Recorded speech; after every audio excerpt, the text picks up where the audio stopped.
রঘু ডাকাত আজকে কটা হাউসফুল মেরেছে এবং বড় বড় অডি কতগুলো হাউসফুল মেরেছে। ওম কালী তোর নামে রক্ত দিব মা, জয় মা কালী, জয় মা কালী, জয় মা কালী মা। মা কালীর ব্যাটা বলে কথা। আজকে তোমরা নৈহাটিতে মেগাস্টারের ক্রেজটা দেখেছো? মেগাস্টার আজকে নৈহাটিতে গিয়েছিল জাস্ট পুজো দিতে, এবং আজকে কিন্তু সঙ্গে শুভশ্রী ছিল বা এরকম কিছু না, তাতেও কি ক্রেজ ভাই। দেব এন্টারটেনমেন্ট ভেঞ্চার্সের থেকে রিশেয়ার হয়েছে। আমি যেতে পারিনি আজকে, শুধুমাত্র রঘু ডাকাতের বিভিন্ন জায়গায় রঘু ডাকাত দেখা ছিল এবং বিভিন্ন জায়গায় ফ্যান সেলিব্রেশন ছিল। আমার মনে হয়েছে যে দেবদাকে রেকর্ড তো করার তবু কিছু মানুষ রয়েছেন, কিন্তু দেবদার ক্রেজটাকে তুলে ধরার মানুষ সেরকম খুব একটা নেই।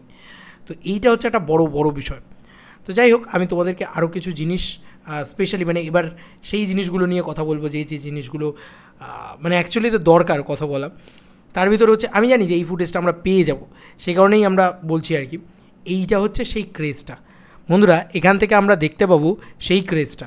গোটা মানে বাংলা যেন, গোটা নৈহাটি যেন ঝেঁপে এসছে, বা বাইরে থেকেও লোকজন যেন ঝেঁপে এসছে। লোক দেখো ভাই, কিলবিল কিলবিল করছে লোক। আবার সেই লোকের বাড়ির মাথায় উঠে গেছে, এ হয়েছে, লোক ভর্তি ভর্তি লোক, ঠিক আছে। এটা হচ্ছে একটা বড়মার মন্দিরে দেবদার ক্রেজ আর কি। অ্যাকচুয়ালিতে খুব ভালো হয়েছে, খুব ভালো বিষয়। এবং তার সঙ্গে সঙ্গে আমরা তো এখানে আমি দেখিয়েছি যে এই সমস্ত জিনিসপত্র হয়েইছে, ফ্যান সেলিব্রেশন হয়েছে বিভিন্ন জায়গায়। দেব এন্টারটেনমেন্ট ভেঞ্চার্স সেটা ফার্স্ট শো সেলিব্রেশন হিসেবে, নবীনা ফার্স্ট শো সেলিব্রেশন হিসেবে এও করেছে, কনসিডার করেছে। রূপমেরগুলো অনেকটা রিশেয়ার হয়েছে দেব এন্টারটেনমেন্ট ভেঞ্চার্স থেকে, রূপমেরগুলো তুলেছে। বহরমপুরে তো ছেড়েই দাও, বহরমপুরে তো ভাই চরম চরম জিনিসপত্র করেছে। এটা আমি মানে আমরা দেখিয়েইছি অলরেডি। আমি ওইটাই চেষ্টা করেছিলাম যে প্রথম দিনের যে ক্রেজ সেটা দেখানোর, তাতে আমার যতই মানে কষ্ট হোক আর কি, যতই মানে হোক আর কি। এবং কিছু লোক তো দেখো নেগেটিভিটি করবেই, কিছু লোকের আছে এই যে এরকম নেগেটিভিটি করতে থাকে। তো এরকম নেগেটিভিটি চলতেই থাকবে, জাস্ট পাত্তা না দেওয়াই উচিত আমার মনে হয়। আচ্ছা, আমরা এবার একটু বুকমাই শোটা খুলি। হ্যাঁ, বুকমাই শোতে রঘু ডাকাতকে কিন্তু খুব যত্ন সহকারে যেটা করা হচ্ছে সেটা হচ্ছে যে ভোট যা পড়ছে তাতে কিন্তু রিভিউজ খুব পজিটিভ, মানে 8.3% 10-এর ভিতরে ভোট পড়েছে, মানে খুব খুব ভালো দিক অ্যাকচুয়ালিতে। আমরা একটু রিফ্রেশ করার পরে আমরা না এখন দেখি ইতিমধ্যে রঘু ডাকাতের টিকিট সেলটা কীরকম হচ্ছে, তাহলেই তো আমরা বুঝে যাবো যে রঘু ডাকাত কী করছে। কালকে কিন্তু দেবী চৌধুরী রিলিজ করছে, রক্তবীজের রিভিউও ভালো আসেনি। ব্যাপারটা হচ্ছে এটা, রঘু ডাকাত কিন্তু এখনও 13,540টা করে টিকিট সেল করছে, টিকিট সেল ট্রেন্ডিংয়ে রয়েছে। এবং ইতিমধ্যে এখনও কিন্তু আজকে রাত্রিবেলার শো রয়েছে, এবং সেখানে আমরা দেখতে পাচ্ছি নবীনার যে 8:45-এর শো দেখতে পাচ্ছ, ইয়েলো কাট করে দিয়েছে অলরেডি। এবং বাকি সব মেলালে এখন অবধি রেসপন্স কিন্তু নাইট শোতে ভালো, মানে আমি বলবো না যে এক্সট্রাঅর্ডিনারি, তবে ভালো। আমি বলবো না যে খুব খারাপ, মানে যেটা আমি দেখতে পেয়েছিলাম খুব একটা বাজে দিক দেখা যাচ্ছিলো সেই জিনিসটা কিন্তু হচ্ছে না। আস্তে আস্তে বুকিং কিন্তু হচ্ছে। এবার মানতে হবে ভাই, এখন তো দুর্গাপুজো নয়। এবার যদি আমরা কালকের বুকিংয়ের কথায় চলে আসি বন্ধুরা, কালকে নন্দন হাউসফুল, আরে ভাই নন্দন তো হাউসফুল হবে, এটা খুব স্বাভাবিক ব্যাপার। এবার বাকি যে হলগুলোর রেসপন্সের কথায় আসি, সেখানে বিনোদিনী থিয়েটারকে আমরা ইয়েলো কার্ড দেখতে পাচ্ছি। বাকি আর কোনো হলই আমরা সেভাবে কলকাতার বুকে ইয়েলো কার্ড দেখতে পাচ্ছি না। গাদা গাদা শো রয়েছে কিন্তু ইয়েলো কার্ড নেই। এটা একটুখানি হতাশাজনক তো বটেই, কারণ ওপেনিং ডেতে এত ভালো রিভিউজ, চারিদিক থেকে পাবলিকের ক্রেজ, পাবলিকের উন্মাদনা, তারপরেও যে সর্বত্র গ্রিন। এবার দেখো, এটা মানতে হবে যে টিকিটের প্রাইসটা হাই, যে কারণে হয়তো সবাই মানে স্পট বুকিংকেই বেছে নিচ্ছে, বা হয়তো হুট করে দেখবে রাত্রি 10টা থেকে 10:30 থেকে হু হু করে ইয়েলো কার্ড হচ্ছে, যেটা কালকেও দেখতে পেয়েছিলাম আমরা। যাই হোক, এই হচ্ছে ব্যাপার।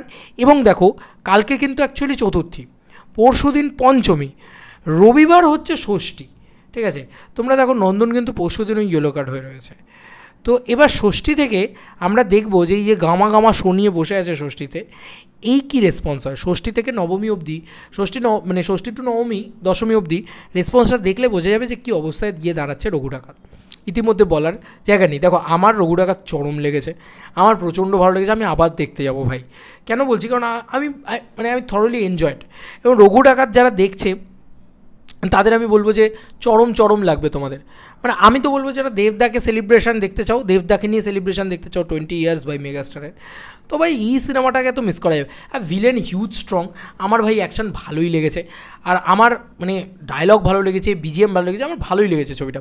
মানে আমার ছবি হিসেবে খুব, মানে আমার বেটার দেন খাদানও মনে হয়েছে, আমার এটা মনে হয়েছে কোথাও গিয়ে। আমরা যদি রক্তবীজের কথাতেও আসি, ওরাও কিন্তু টিকিট সেল ট্রেন্ডিংয়ে এসছে, কিন্তু রঘু ডাকাতের মতন এতটা নয়। 5,810 কোটি টিকিট সেল করছে, এবং ইতিমধ্যে ওদেরও রেসপন্স কিন্তু খুবই খারাপ। মানে নাইট শোতে ওরা একটাও ইয়েলো কার্ড নেই এখনও অবধি। আর কালকের যে অবস্থাটা, সেখানে কিন্তু ওদের ইয়েলো কার্ড থাকলেও সবটাই তো কর্পোরেট, যে কারণে ওদের বুকিংটা দেখতেই পাচ্ছ যে কীভাবে হচ্ছে। এবং তোমরা দেখো জাস্ট তাদেরও কিন্তু রিভিউজ যেহেতু খারাপ, সেহেতু ওদেরও কিন্তু অবস্থা খুবই খারাপ। এখন দুর্গাপুজোর একটাই ভরসা, সেটা কি তাহলে বুম্বাদা, সেই কি তাহলে বুম্বাদা, দেবী চৌধুরানী। এখন কালকে রিভিউজ এলে বুম্বাদারটা বোঝা যাবে যে দেবী চৌধুরানী যদি সত্যিই গেম চেঞ্জার, ওই পোস্টারে লিখে দিলেই তো হয় না যে আমরাই গেম চেঞ্জার, ছবি তো খারাপ হয়েছে, এটা তো পরিষ্কার কথা। এবার বুম্বাদা যদি গেম চেঞ্জার হয়ে যায়, তাহলে বুম্বাদার ছবিটা রান নিতে শুরু করবে আস্তে আস্তে। আর যদি ওই ছবিটাও মানে সেই মারাত্মক লেভেলে কিছু না হয়, তাহলে আমার মনে হয় পুজোর সময় রঘু ডাকাত চলবেই, এটা আমার মন বলছে। আর আমরা অনেকটা পুজোর আগিয়ে আছি, সেলিব্রেশন পুজোর সময় যখন হবে, যখন পাবলিক দেখতে যাবে, দেখো এই লেভেলের এন্টারটেনমেন্ট তুমি কোনো সিনেমা থেকেই পাবে না। এখানে যে লেভেলে মাস মোমেন্টস রয়েছে, it is a pure mass cinema. আমি বারবার বলেছিলাম দেবদা কেন এইভাবে প্রচার করলো না যে it is a pure mass cinema.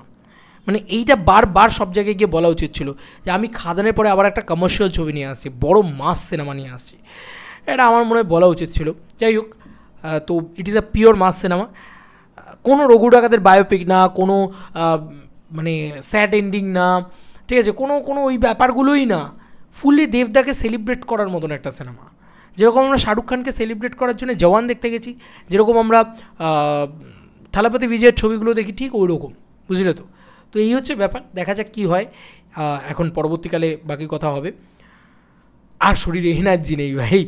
Day one দেখো, ডে ওয়ান যা রেসপন্স, তাতে আমি এই কথাটা বলে দিয়ে যেতে চাই যে ডে ওয়ানে কিন্তু অলরেডি 70 to 80+ হাউসফুলস তো মেরেইছে, এটা আমার মন বলছে।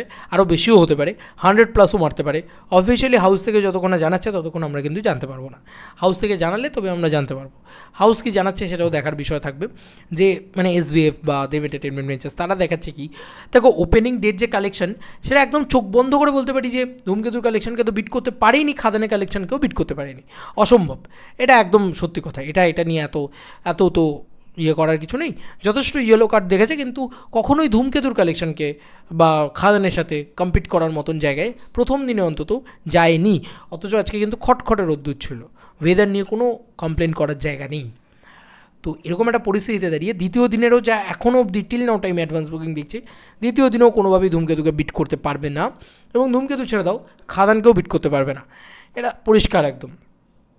এখন দেখার বিষয় যে পুজোর সময় কী করতে পারে, এটা একটা বড় দেখার বিষয় থাকবে। যদি পুজোর সময়ও কিছু না করতে পারে, তাহলে সত্যি বলছি বাংলা ছবির জন্য সেটা একটা কী বলবো, ত্রাস হয়ে দাঁড়াবে, ত্রাস। ঠিক আছে, এটা আমি বলে দিলাম। বাঙালি যদি এত বড় কমার্শিয়াল ছবি না দেখে, এত বড় ছবি না দেখে, তাহলে বাঙালি সিরিয়ালই দেখুক, আমার এটাই বলার আছে শেষ, মানে দিনের শেষে আর কি। কারণ এটা একটা বিগেস্ট মাস্ট ওয়াচ হয়েছে, বিগেস্ট মাস্টারপিস হয়েছে, কমার্শিয়ালি বওয়াল দিয়ে দিয়েছে, আমার এটা মনে হয়েছে। যাই হোক, এটা একটা বড় পয়েন্ট। আচ্ছা, আমার মনে হয় এখন ওই গেল রব তোলার সময় এসে যায়নি, দুর্গাপুজো আছে, দুর্গাপুজোর সময় আই হোপসো বাঙালি বেরিয়ে বাংলা ছবি দেখবে। এবার সেটা রঘু ডাকাত দেখুক, রক্তবীজ 2 দেখুক, বা দেবী চৌধুরানী দেখুক, কোনো একটা ছবি তো পিক নেবেই, সেটা বুঝতেও পারা যাবে, তখন একদম ক্লিয়ার কাট বোঝা যাবে। দেখা যাক কোন ছবিটা পিক নেয়। তবে এই ছবিটা সবথেকে বড় বাজেটের ছবি, সবথেকে বিগ ছবি, বিগ সেলিব্রেশনের ছবি, বারবার বলছি, সেলিব্রেট করার মতন ছবি। এই ছবিটা মস্তি পাবে দেখলে, ইন এভরিথিং, মানে এভরি টার্মসে গিয়ে তোমরা মস্তি পাবে দেখলে। এবার ওপেনিং ডেট যা বক্স অফিসের যা সেগুলো নিয়ে কালকে না হয় কথা বলবো, কারণ আমার যা হিসাব অনুযায়ী আমি তো সবসময় দেখে উঠতে পারিনি, তাও মোটামুটি ওই 70 to 80 হাউসফুলসই আমরা দেখতে পেয়েছি, মানে অলমোস্ট ফুল হাউসফুল আমরা দেখতে পেয়েছি, গোটা বাংলা জুড়ের কথা বলছি। হ্যাঁ, তো দেখা যাক যে এটা হাউস অফিসিয়ালি কি জানায়। তবে ওই যে বললাম, কালেকশন কিন্তু ধূমকেতু বা খাদানের ধারে পাশেও নেই। কিন্তু আমি বলতে পারি যে এই ছবিটা কিন্তু ধূমকেতু বা দেখো, ধূমকেতু এই জনারের ছবি না, ধূমকেতুকে আলাদা রাখলাম আমি। আমার মনে হয় যে এই ছবিটা কিন্তু আউট অ্যান্ড আউট খাদানের থেকে একদম ডিফারেন্ট একটা ছবি হয়েছে, মানে আরও মানে খাদানের বাপ যে বলা হচ্ছে না, সেই জিনিসটা কোথাও গিয়ে হয়েছে। তো মাস কমার্শিয়াল ছবি যদি তোমরা দেখতে চাও, খাদানের থেকেও বড় ছবি হয়েছে। তো এসো হল বুড়িয়ে রঘু ডাকাত দেখো, আস্তে আস্তে বুকিং বাড়ুক এবং ধামাকা কিছু ঘটুক। যদি ধামাকা কিছু না ঘটে, অবশ্য মিরাকেল দেওয়ার নাম দেবদা, মোস্ট আনপ্রেডিক্টেবল সুপারস্টার দেবদা, এটা তো একটা বড় ব্যাপার। এখন দেখা যাক পরবর্তী দিনগুলোর রেসপন্স দেখলে বোঝা যাবে। রঘু ডাকাত বড় বাজেটের ছবি, যোদ্ধা না হয়, এটাই শুধু আমার সবার কাছে রিকোয়েস্ট যে ফাটিয়ে দেখো। রঘু ডাকাত দেখার মতন ছবি হয়েছে, মানে যোদ্ধা না হয় সত্যি সেই লেভেলটা নয়, বাট রঘু ডাকাত কিন্তু দেখার মতন ছবি হয়েছে, সিটি মার হুইসেল মার ছবি হয়েছে। চলো বন্ধু, নতুন কোনো ভিডিওতে দেখা হবে ভাই।